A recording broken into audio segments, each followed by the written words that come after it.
7 makhluk tercepat yang pernah ada memasuki turnamen eliminasi tunggal yang brutal. Daftarnya mencakup komik, animasi, film, dan televisi. Lintasannya membentang dari sebuah stadion hingga kembali ke awal mula waktu itu sendiri. Dan pada akhirnya hanya satu juara yang tak terbantahkan yang akan tersisa. Hingga momen terakhir tidak ada yang bisa memprediksi siapa yang akan menang. Babak pertama adalah sprint 10.000 meter. Di layar di belakang Black Flash, aturan ditampilkan dengan jelas. 6 peserta teratas lolos. Peringkat ke-7 tereliminasi. Tidak ada keuntungan supernatural dalam perlombaan ini. Hanya kemampuan berlari murni. Yang harus dilakukan para peserta hanyalah memberikan segalanya dan menghindari finish terakhir. Pistol start ditembakkan. Dashbar melesat dari garis start seperti peluru meriam. Penonton langsung bersorak. Entah bagaimana seorang anak berusia 10 tahun berhasil mengungguli orang-orang dewasa sepenuhnya. A-Train mengikuti dengan kecepatan penuh. Match 3. Publisisnya sudah siap untuk mengabadikan setiap momen penting. Keduanya segera menjadi pusat perhatian. Tetapi tidak butuh waktu lama bagi penonton di tribun untuk menyadari sesuatu yang aneh. Jalur-jalur lain terlihat sangat berbeda. Sonic berlari santai sambil memakan chili hotdog yang entah didapat dari mana. Quicksilver terlihat seperti baru pemanasan di treadmill. Bahkan sudah memikirkan makan malamnya nanti. Barry Allen jogging dengan santai. Bukan sedang pemanasan, bukan mengatur ritme, hanya rileks. Seolah-olah ia baru meninggalkan jeda iklan untuk mengambil minuman dari kulkas. Wally West berlari dengan sikap santai. Bahkan bernyanyi sambil bergerak. Makari berlari sambil melakukan peregangan ringan. A-Train melirik ke kiri dan melihat Barry melaju santai. Namun Barry tampaknya sama sekali tidak peduli. Sementara itu, A-Train sudah mendorong dirinya hingga batas tertinggi dalam kariernya. Match 3 dan lawannya memperlakukan semuanya seperti jogging ringan. Ketika semuanya berakhir, 6 yang lolos adalah Wally, Barry, Sonic, Makari, Quicksilver, dan A-Train. Dashbar memberikan segalanya. Kakinya memecahkan setiap rekor untuk anak seusianya. Tetapi sprint 10.000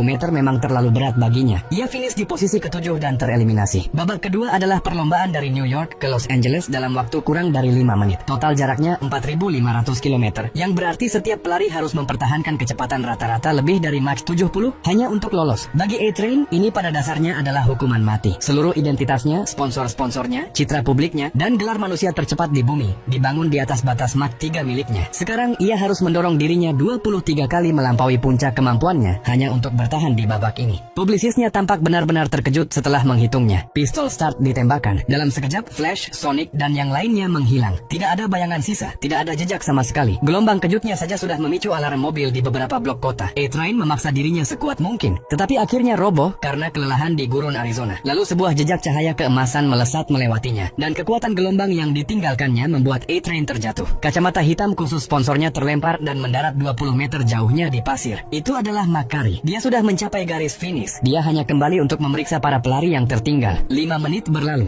A-Train gagal tiba tepat waktu dan tereliminasi. Hanya 5 peserta yang tersisa dalam perlombaan.